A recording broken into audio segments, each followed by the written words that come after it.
in the matter of petitioner Paul Nurswick versus respondent Lindsay Ann Dineski. Ms. Dineski, please state your name for the record.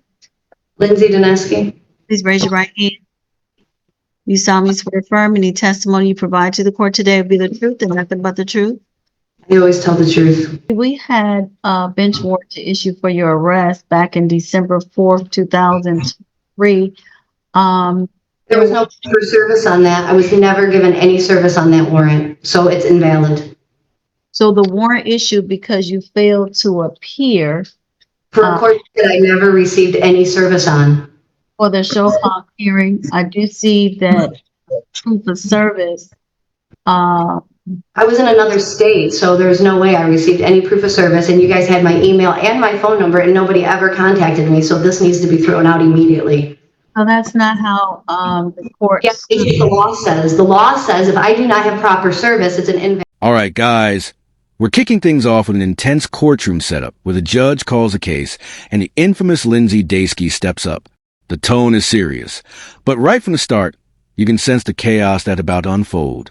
The court's composure meets raw unpredictability as Lindsay's name echoes across the room, foreshadowing a showdown that's anything but routine. Okay, Miss. Me into trial on this matter because I've never been able to present any evidence. Be quiet. This is my hearing, and I'm allowed to speak at my own hearing. I have to let you know I'm arraigning you. You're reading it on an invalid warrant. This needs to be dropped immediately. Is this an Article 1 court or an Article 3 court? Because if this is not an Article 3 court, you have no right to adjudicate anything to do with my liberty interests. And my children are my liberty interests, and they are my offspring, and this man attacked me, so this entire PPO is based on fraud and is void. So that not only can you not arraign me, but you need to overturn the PPO immediately. So, Ms. Dineski, you were served on October 23rd, 2023. There was a show cause hearing for a violation of the PPO that occurred on December 4th, 2023. Just for the record, I have muted Ms. Dineski because she refused to be quiet. You're not allowed to mute me at my hearing. Is this an Article 3 court or an Article 1 court, ma'am? You have to answer me. Are you an Article 1 judge? Because if you are, President Trump said that you are not allowed to hear anything to do with my liberty interest in his executive order that he recently put out. All right. Are you Article? Is that you stopped Mr. Nurswick's mail? You were interfering with his mail, Ms. Nurswick, and wasn't able to receive his mail. If you do not have a constitutional oath, then you have to recuse yourself immediately and let me have an Article 3 judge, because this has to do with my constitutional rights. And Article 1 judges.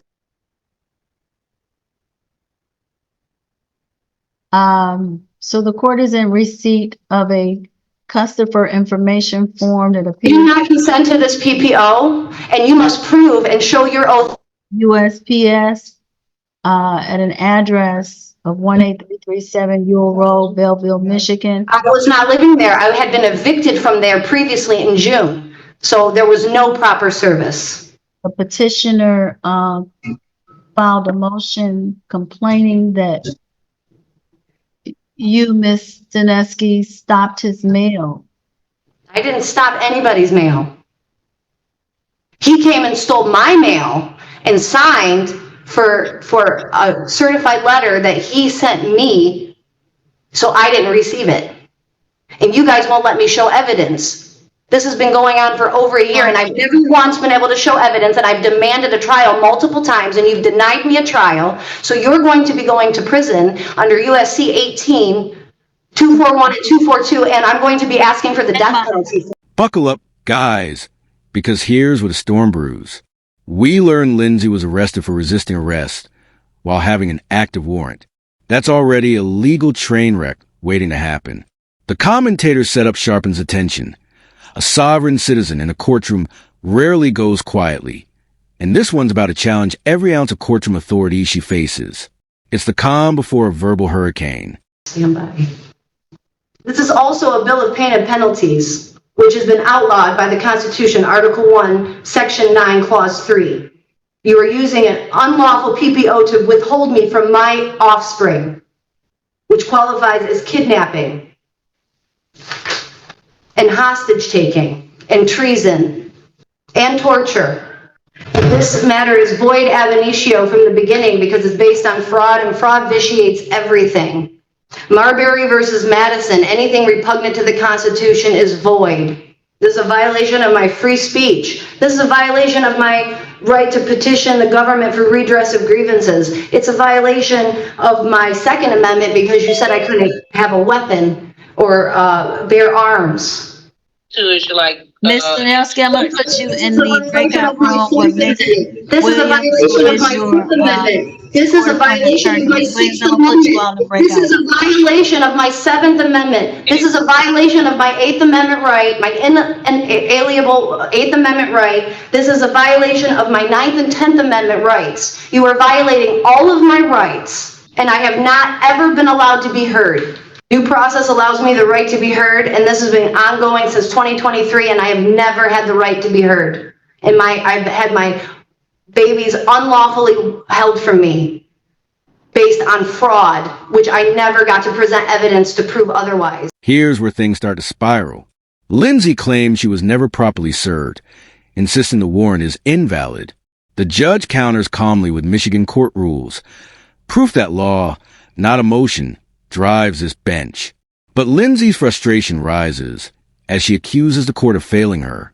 What unfolds is a textbook example of how defiance collides with due process, and you can almost feel the courtroom patience thinning.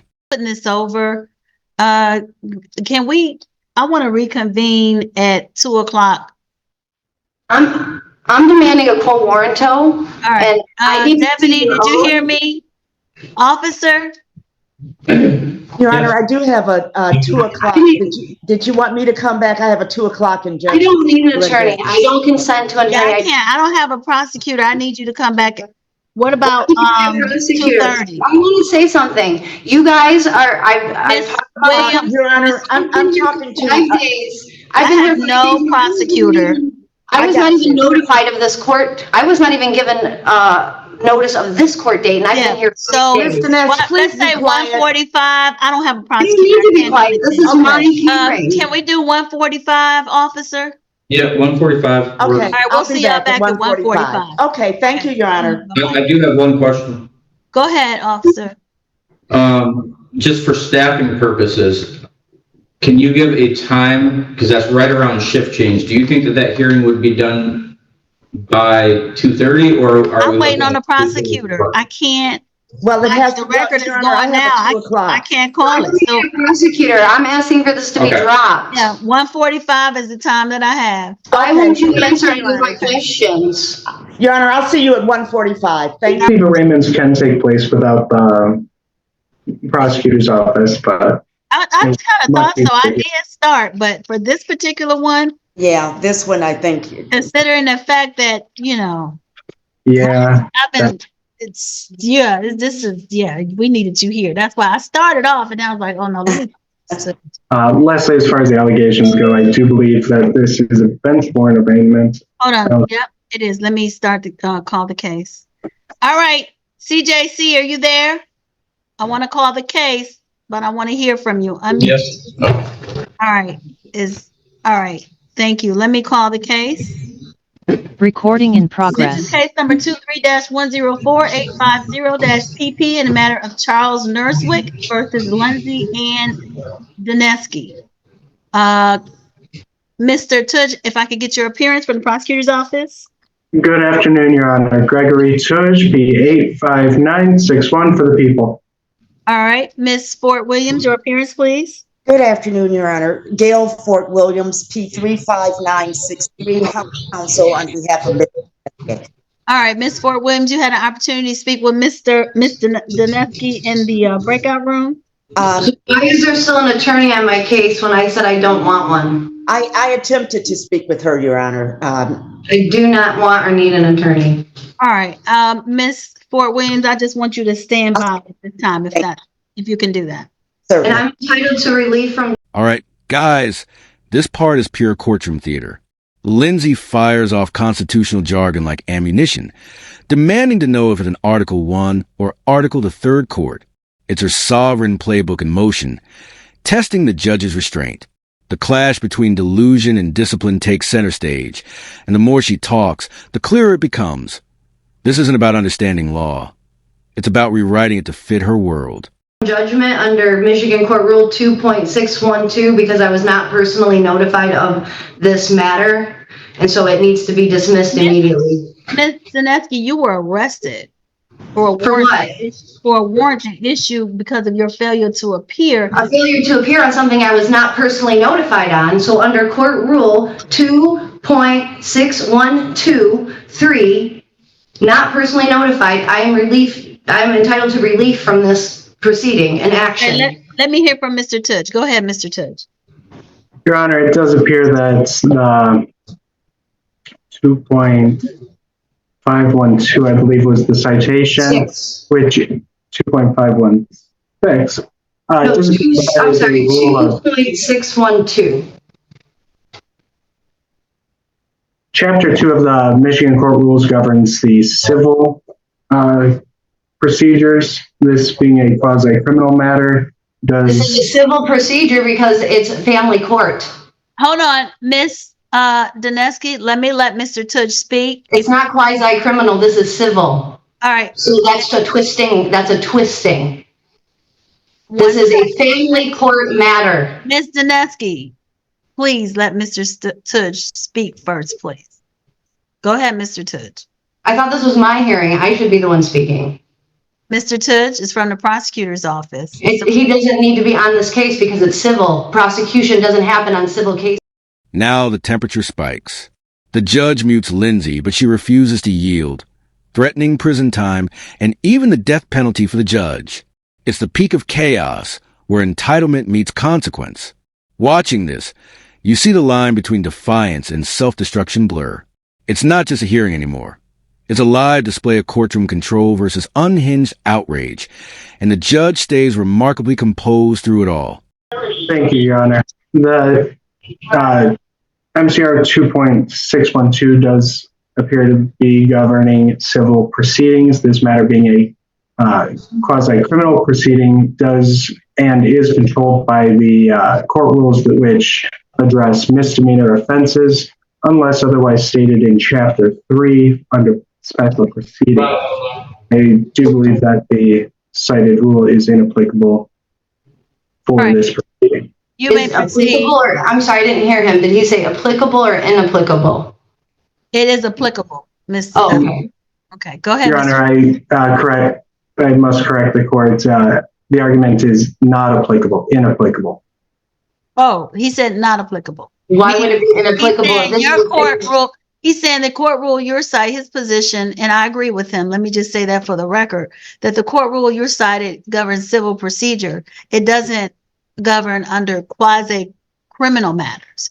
This is not a criminal matter. This is a civil matter. It's a domestic matter. How is that criminal? Ms. Daneski. And in criminal procedure, it's the same thing. These also, the criminal code also. Daneski, the reason why I looked up the. I'll give you an opportunity to speak, but I need to hear from Mr. Tudge first. But it's my hearing. I should be heard first. No. This is my hearing. I'm the one who's supposed to be heard, not the prosecutor. But they're being heard because you're violated a PPO. I didn't violate anything. I was not notified. The allegation that you violated a PPO. Okay, well then I have a right to say I was not notified. I'm going to give you that opportunity, but you have to. The allegation is that you violated a PPO. You have to let the prosecutor's office, the representative of the attorney from the prosecutor's office, speak. Go ahead, Mr. Tudge.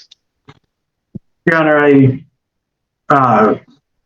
I don't believe I have anything further as to the argument as it relates. I would ask that the arraignment for the bench warrant continue, and I would also ask that the court inform the respondent of the standards for which respondent will be held if proceeding pro se, and I believe it would be appropriate. I'm proceeding sui juris and persona. Well, I am going to ask Ms. Fort Williams to operating. No, I don't want an attorney. I do not Standby consent to an attorney. Miss Janeski, I have acknowledged the fact that you are not wanting an attorney. No, I refuse it. It's not that I don't want one. I have Miss refuse Fort Williams to stand by. She's just going to stand by. Even though I What else would appreciate you like to say, Mr. Tudge? I believe it may be of benefit for the court to voir dire or Attorney Williams to voir dire respondent as to a right to have counsel and whether respondent knowingly, intelligently, and voluntarily waives the right to counsel. All right, Miss Dineski, you understand? Go ahead, Miss Fort Williams. Your Honor, I just wanted to say, Ms. Dineski was speaking about being served with the violation, and she's indicating that she was not served. She may have been quoting the incorrect court rule. I don't know. I don't have the court rules in front of me. It doesn't matter, though. Either way, of course, anybody in court has to be served with the appropriate papers. What she is indicating is that she was not served. And I indicated to her, but I don't think she was listening to me because she was talking and I couldn't talk. I indicated to her that this is an arraignment and that she will have the opportunity to address service or lack thereof, if that is the case, when a trial is set or whatever is set. No, according to versus McVicker, I can challenge us at any time. Your Honor, Ms. Dineski, you have to be quiet. For purposes of what she was indicating, Your Honor, it is true that everyone has to be served. I don't know about that court rule, and it doesn't matter whether she's quoting all these rules. It doesn't matter. She's indicating she wasn't served. That's all. Thank you. Thank you. But the thing is that it doesn't matter if this is an Miss. Procedurally, there are things we have to do, Mr. No, not if my rights. Here comes the wild monologue. Left alone, Lindsay unleashes a torrent of constitutional claims. Kidnapping, treason, torture, every amendment she can recall. The repetition, the conviction, the desperation. It's all raw and unfiltered. What was once a legal proceeding now feels like a manifesto and meltdown. This segment perfectly captures how conspiracy logic turns every right into a weapon against authority. It's riveting and tragic all at once. Mr. Tudge, do you have a response to that? Your Honor, it's indicated, I believe in the court record, a proof of service has been submitted. If there are further questions as it relates to service, and ultimately it may be, however, I leave this to either respondent or if respondent wishes for an attorney, respondent's attorney to address that if there is a request or a motion to have the court issue a summary judgment as to the alleged violation, the burden of proof would be on the respondent to do so. All right. It would not be. The burden of proof is on the one who would process the service. I was out of state when this hearing was set up. I do show that a proof of service was filed for notice of hearing for the show cause that took place on December 4th, 2024 by the attorney that was representing Mr. Nurswick. So where did he serve it to? Because I wasn't even in the state of Michigan. I was living out of state at the time, and you guys they have my email, and they never even emailed me. They have my phone number, so I wasn't notified by phone, email, or mail. So if they served it to the Elwha house, Chuck is the one who signed it, which is fraud. He has been defrauding the court since the beginning of this. There is a proof of service in the file that was filed on November 8th, 2023, that a notice of hearing for the show cause on December 4th went out. Have you, Ms. Fort Williams, talked to your client? How would you like to enter a plea on her behalf? What plea? No, she doesn't need to enter a plea on my behalf. I said I don't want an attorney. Why do you keep going to her? I want to speak for myself. All right, let me say this. Ms. Dineski, you've been advised of your right to have counsel. Is that correct? No, I have a right to assistance of counsel. All right. Okay. Do you want assistance of counsel, Ms. Dineski? She can assist. She already told me her opinion, so I appreciate that, and I'm competent to speak for myself now, but I do appreciate her very much. So you ask for the assistance attorney, Ms. Fort Williams, No, I didn't ask for it. She gave it to me and I accepted her opinion, but I don't, the law does not agree that I can't ask for this to be dismissed in an arraignment because Lufkin v. McVicker So says your that request for dismissal is denied. you have to, I'm also Hold on, I need to hear from Ms. Fort Williams. Go It's ahead. my turn to speak. When do I ahead. get to speak? Hold on. Your Honor, Ms. I Fort asked that a Williams. plea of not guilty be entered, and I'm asking that she be given personal bond. She is a resident of Detroit, Your Honor, and she's been incarcerated since the 13th. And I'm asking that she be released on her personal recognizance. Thank you. Thank you. Because I'm living locally. If I knew there was a court hearing, I would have been Mr. there. Judge, if I can hear from you, please, as it relates to bond. Your Honor, as it relates to bond, I did have the opportunity to speak with the petitioner prior to today's hearing. It's my understanding that there has been numerous instances of contact with the contact from respondents beginning on or around December of 2022, which I understand predates the personal protection order. This being when unwanted contact is alleged to have began. And the last instance of unwanted contact on or around February of 2025, just 5 weeks ago is what I've been informed of. I would, given both the allegations of contact and the information of continuous contact, as well as respondents' failure to appear for the prior proceeding, I believe was set for a bench trial, it does appear that there may be a concern of respondent attending future court hearings. And as such, I would argue that a GPS tether would be appropriate for both the security of the public and petitioner, as well as securing the respondent's future attendance at court proceeding. All right. Do I get a chance to speak on my own behalf? I'm going to give you that chance. Ms. Dineski, are you incarcerated for any other matter? Yeah, I'm incarcerated, falsely arrested, because I asked to talk to a supervisor when I was pulled over in River Rouge, and they beat me up and pulled me out of my U-Haul and beat me up and arrested me and put me in a... Your request to dismiss the matter is denied. I'll hear Why? from Mr. Tudge. Why? What lawful reason do you have to continue this? Mr. Tudge, what would you like? What law, Judge, you need to answer me. What lawful reason do you have to continue this? 1 second. Go ahead, Mr. Tudge. Thank you, Your Honor. As it relates to other bonds, I did have the opportunity to search. I believe the case in reference would be a 22nd District Court case. Presently, my records are not showing any arraignment having taken place. I did search the Michigan Court Case Search System and did not locate any present bond or active case involving respondents.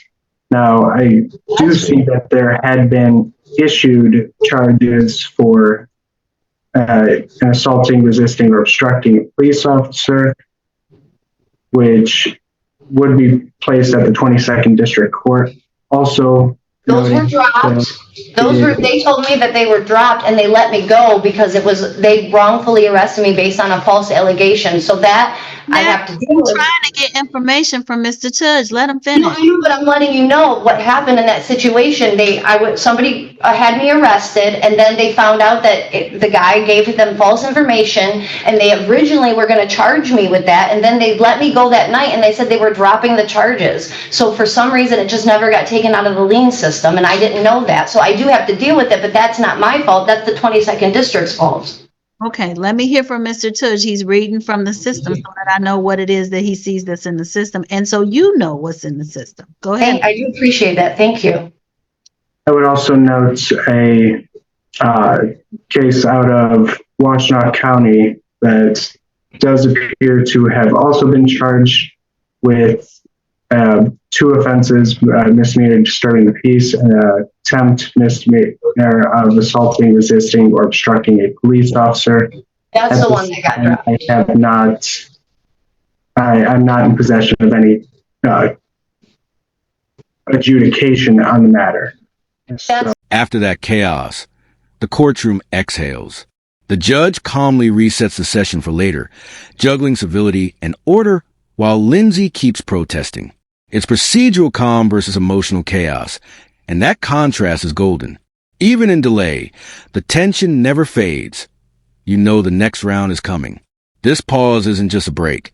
It's the suspense-building beat before the next eruption of courtroom drama. Provide any further information as it relates to respondents, what I would interpret as respondent's motion that Your Honor recuse yourself from this matter.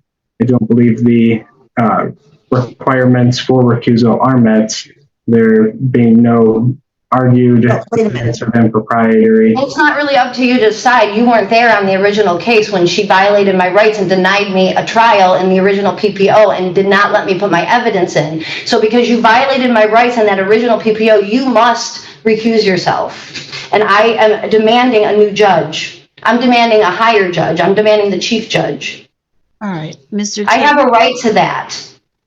Mr. Tudge. Like maybe outside of this, you'd be a cool lady, but you violated my rights in this court, and so I have a right to a judge who has not violated my rights. Are you asking that Ms. Dineski just be placed on tether? Yes, Your Honor. And I object to that. I should not have to be on a tether. I've not broken any laws. I've not harmed anybody. I'm the only one who has been harmed by this. This unlawful PPO has kept me from seeing my biological offspring for 2 years. This unlawful PPO has kept me from my babies for 2 years. They took a good mother. I was nursing my babies. I was with my babies every single day, and you guys helped a man who tried to kill me to cover up his crimes, kidnap those babies. You should be ashamed of yourself. And so because you helped kidnap my babies, I deserve a different judge. I am entitled to a different judge. You have shown misbehavior and impropriety under the canon laws of the judge's rules. Ms. Dineski, I'm going to enter a not guilty plea on your behalf. You'll be given. I don't consent to plea. There should not be a plea. This should be dropped. I'm going to give you a $10,000 personal bond. You can be released on GPS tether. Well, then I'll just add that to the criminal charges that I'll be filing against you. All right, guys, the hearing resumes with the prosecutor arriving and formal proceedings kicking in. This is where order tries to reclaim control. Legal arguments take shape, rules are cited, and Lindsay once again interrupts to reclaim her narrative. The balance between real law and imagined law plays out like a courtroom chess match. And that's where we'll wrap up today's breakdown.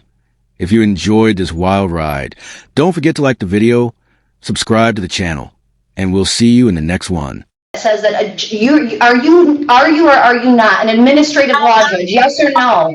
Why won't you answer my question? Are you an administrative law judge or are you a judicial judge? I'll do the 10% on the 10,000. Are you an administrative? Why will you not answer my questions? I have a right to ask you a question as a public servant. She can. Are you an administrative law judge, Regina Triplett, or are you a judicial officer? $1,000 has been paid and she receives a tether, then Your Honor, I apologize for the interruption. However, when respondent was speaking, and we noticed that it appeared that you were speaking, the audio did not come through. Let me ask you this. So what day would you be able to do a trial, Mr. Tudge, on the allegations? Your Honor, I did, when speaking with the petitioner, it's my understanding that there may be evidence that has yet to be sent to my office. I would believe a period of 3 weeks may be sufficient to receive the evidence. Why is he allowed to? Why is a petitioner? I'll make that a 10,000 personal, but she has to have a GPS tether on. So why is the petitioner allowed to submit evidence, but I've not been allowed to? Dineski, I'm going to release you on a 10,000 personal bond, but What does that mean? I don't have money to pay anything. You don't have to pay any money. You just have to show up for court for your next court date. But you will be placed on GPS tether because you cannot violate. But I wasn't personally notified up until the point when if you guys know, remember all the hearings I did show up to? gonna Because I have, was notified. When I'm notified, I show up. You cannot put a tether on me when I was not personally notified. Your Honor, we just need a date. Can you tell me, can I ask a question? What address was that proof of service sent to? Like, where did they send that, where did they send? they're gonna release you, okay? You're gonna get a 10,000 personal It's bond. not about that. I know, I but would like to know what address did they send that information to? you'll be able to look at the file, you'll be able to go into the system and see what address they have for you and But access. can you just tell me, isn't that on record where it was sent to? You can go Mr. Nesky, you'll be able to check that yourself. But I right, want to know right now, because if they didn't send it to the address that I was living at, this needs to be dismissed. Nesky, go to the records division in the basement of the city county building and you can pull all the records for the entire case. What address they served, the proof of service. But I'm telling you, you told me it was the Elwell address. I was evicted from there in June. I didn't give you an address. That's why you should go to the records division in the city county building in the basement. But it should be, you should have that information in front of you. The judge has indicated that you can check that yourself. You got to I know, listen. but you could also give it to me right now. Why are you refusing to give it to me when you guys have it? When you get You have out, to be quiet and listen. when you get out, you can go to the city county building in the basement, but you must have tether. Okay, however you deal with it. I've given you a Okay, but I'm here and I can't get out. That's why I'm asking you what address, because I'm not going to be able to get there. Your Honor, may I just say this? We're going around in circles. May I just request that we just need a date, that's all. Because Or can I just get the discovery sent here? Fort Williams, I was just given a date 1 second ago. I was waiting. So May 27th at 9 a.m. will be your next court date. You have that, Mr. Tudge, Ms. Fort Williams? yes, Your Honor. All right. So we'll see the parties back on May 17, 2020. No, you said 27, 27, right? 27. I apologize. Okay, thank you. At 9 a.m. Okay. Your Honor, is this Why is it okay for my rights to be violated? I want to know. Why is it okay for you to violate my rights? Mr. Nesky, I want you to prove jurisdiction. Prove that you have jurisdiction over me. I'm doing a quo warranto. I'm demanding a quo warranto, and you have to prove jurisdiction over me. Gonna get out with tether. You'll be able to access. It's not about that. This whole entire matter is void ab initio. So you have never proved jurisdiction over me from the beginning. To say something. Go ahead, Mr. Tudge. You got to get it out. Your Honor, is the matter scheduled for a trial or a final pretrial? Let's schedule it for a final pretrial. so that's May 27th at 9 a.m., Mr. Nesky. Yes, Thank and you so much, Your Honor. Tudge, you can get whatever discovery or whatever you need. Contact Ms. Abrams, and at least we'll know on that you have everything. So the thing is that I'm doing a jurisdictional challenge right now, and you have to prove jurisdiction before this can move forward under Michigan and federal laws. Your Honor, she has the date. So is this concluded? Yep. Mr. Nesky has the date. I'll take care and be safe. Thank you. Thank you so Oh, much. so you're not going to establish jurisdiction. Okay, one more crime.